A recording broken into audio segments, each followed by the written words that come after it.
Welcome to the awesomest, most coolest, most spectacular paranormal vlog on the internet.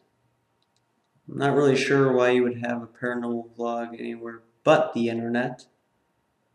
Moving on, Christmas has had me super duper busy. So this vlog is slightly less amazing than I would like it to be, but I promise that the vlogs in the future are going to continually get more and more and more awesome. Since I was so busy this week, I wanted to do a vlog on something that I felt pretty strongly about. So I didn't have to really do any research or anything like that. I could just sit here and talk to you guys very genuine and get my point across. And the subject of that is paranormal research and investigation and what that truly means.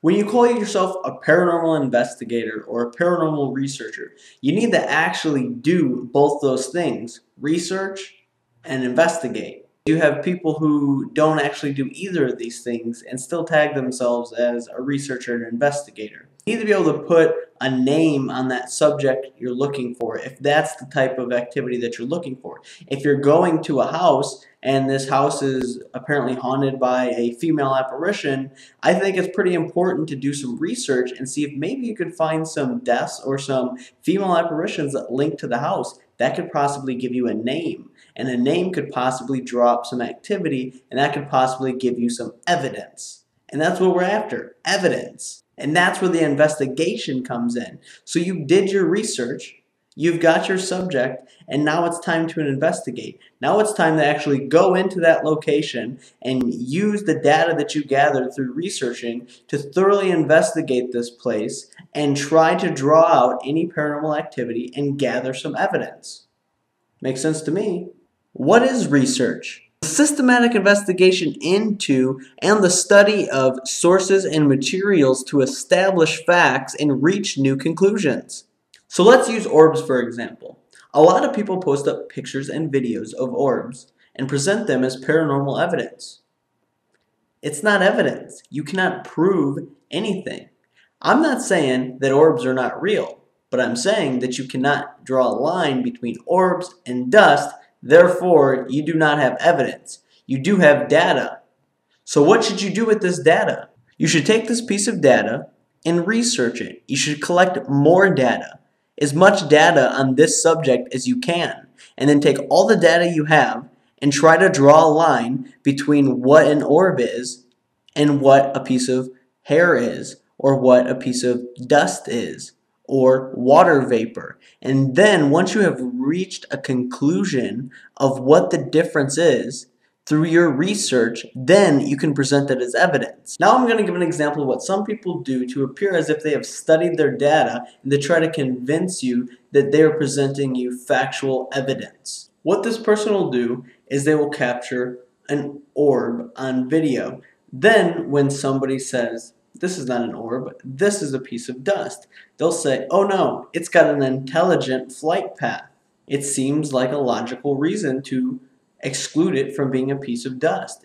A piece of dust is not intelligent, so if something does in fact have an intelligent flight path, I wouldn't think it was a piece of dust. But what these people do not tell you is they haven't taken the time to study multiple different types of dust and multiple different pieces of fiber and multiple different types and sizes of water vapor and different climates and different temperatures and determine what is an intelligent flight path, what these non-paranormal subjects have the capability of doing. What type of flight path is a piece of dust capable of? Can you define intelligent flight path, and can you prove to me that there isn't a non-paranormal object in the world that is capable of flying the same flight path as this so-called orb? I didn't think so. Once again, I'm not saying that orbs are fake. I'm saying there's nowhere to draw that line, and until you can draw that line, you have got a piece of data. Now take that piece of data. Take that data and gather more like it, and research it, investigate it, draw that line somewhere. Be the one who draws that line. That is why we need to research and investigate rather than search for scary things and assume that they're paranormal. This has been a freaking amazing ParaVlog, but before we go, I need to remind you about Facebook, Twitter, and Google+.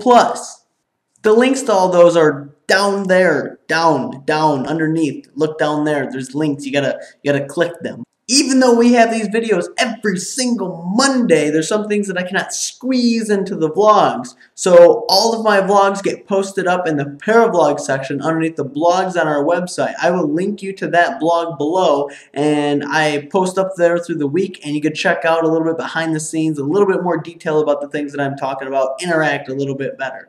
I hope everybody had an awesome Christmas and everybody's New Year's is just as awesome. But until next time, this has been an Extreme Vision